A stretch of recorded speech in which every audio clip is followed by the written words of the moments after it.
करो। और जैसे ही भगवान को हृदय से पुकारा, इतने प्रेम से भगवान को पुकारा कि वहां पर संतों की टोली सीताराम कहकर चली जा रही थी। प्रभात फेरी लगा रहे थे महात्मा लोग। और जैसे ही महात्माओं की टोली निकली तो ये गंगा के किनारे, सरयू के किनारे रो रहा था। और एक महात्मा की नजर पड़ गई। महात्मा ने देखा कि ये रो रहा है बालक। अब एक महात्मा जी गए, सर पर हाथ रखा, बेटा क्यों रो रहे हो? कहने लगा, महात्मा जी क्या बताएं, भैया भाभी ने घर से निकाल दिया, माता पिता का स्वर्गवास हो गया, खाने को भोजन नहीं, पीने को पानी नहीं, रहने के लिए मकान नहीं। महात्मा जी ने सर पर हाथ रखा, कहा बेटा अगर ऐसी बात है, तुम्हारा अगर कोई आश्रम नहीं है तो चलो हमारे आश्रम में, वहां तुम्हें कुछ नहीं करना पड़ेगा, केवल खाना पड़ेगा, भजन करना पड़ेगा, ठीक है? बोले अरे महात्मा जी यही तो चाहिए, और चाहिए क्या? चल पड़ा महात्मा जी के साथ। अब महात्मा जी के साथ जब गया तो 15 दिन तक तो बड़े आराम से रहा आश्रम में। बढ़िया 1.5 पसेरी का खाता, सोता और भजन करता, राम राम कहता। तो क्या चाहिए? यही तो जीवन के 4 सुख हैं। बोले कौन कौन से?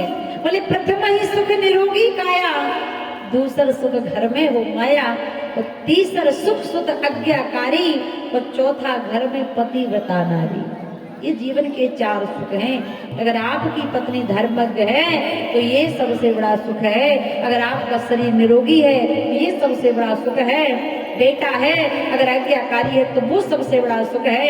अगर आपके घर में दौलत है, अब आप सोचो कि दीदी ने कहा दौलत हो तो लग जाए चोरी चिकारी कर।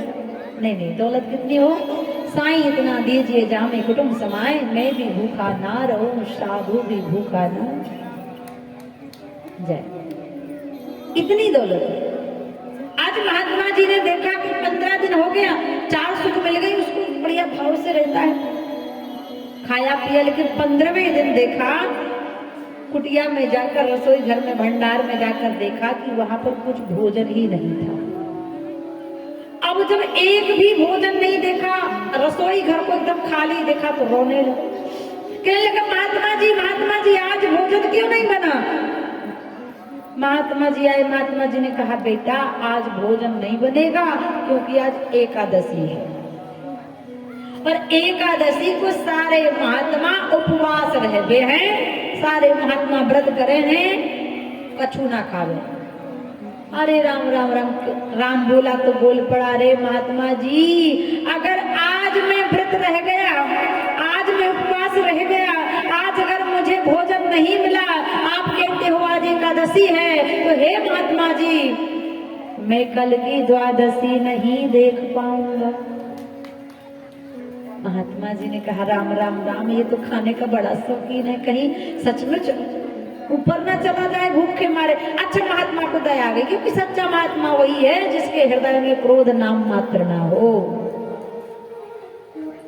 क्योंकि एक बात, एक वेश्या क्या करती, सरयू नदी के किनारे एक वेश्या अपना आसियाना बनाई थी, तो वहां से महात्मा जी निकलते, रोज निकलते तो भजन करते, तो वेश्या की नींद डिस्टर्ब होती, तो वेश्या क्या करती, एक मुट्ठी में भर करके चूल्हा की राख लेती और महात्मा जी के ऊपर डाल देती। महात्मा जी नहा कर आए, डाल देती, महात्मा जी फिर वापस जाए, फिर नहाए, फिर डाल देती। ऐसा करते करते उसने सारी चूल्हा की राख डाल दी, और जब चूल्हा की राख खत्म हो गई, महात्मा ने कई बार स्नान कर लिया। वेश्या भी चरणों में गिर पड़ी, है महात्मा मैंने आपके ऊपर इतनी राख डाली, आप नहा कर आए, हम नहा कर जाए, कोई जिसने नहाया नहीं अगर वो व्यक्ति छू दे तो हमें क्रोध आ जाता है कि तुमने हमें छू लिया, हमने नहा कर आया। अरे महात्मा जी ने सरयू स्नान किया, उसने कई बार राख डाली, और महात्मा ने कई बार ठंडी में नहाया, लेकिन वेश्या थक गई। तो महात्मा को इतना भी लेस मात्र क्रोध नहीं आया। कहने लगी चरणों में गिर के, महात्मा जी आपको क्रोध नहीं आता? मैंने अपने चूल्हा की राख आपके स्नान वाले शरीर पर डाल दी। महात्मा कहने लगे रे बेटा देख, तूने तो अच्छा ही किया, पहले तो मैं एक बार नहा था, लेकिन तेरी राख की वजह से मैंने 8-10 बार सरयू का स्नान कर लिया, इससे बड़ा सौभाग्य दूसरे का। तो ये महात्मा होते हैं जो अच्छाई में बुराई नहीं, बुराई में अच्छाई ढूंढते हैं, वो महात्मा असली महात्मा, सच्चे महात्मा होते हैं। महात्मा जी को दया आ गई। महात्मा जी ने कहा "इस सच में भूख के मारे कहीं मरवर न गया तो गड़बड़। अच्छा एक काम करो बेटा, सुनो, तुम बगैर भोजन के नहीं रह सकते ना?" बोले नहीं नहीं महात्मा जी, मैं भोजन के बगैर नहीं रह सकता। ठीक है, एक काम करो, 1 किलो आटा लो, घी लो, गुड़ लो, आश्रम में मत बनाना, क्योंकि आश्रम में मना है बनाना एकादशी को। तो जाओ सरयू के किनारे बैठकर बना लेना।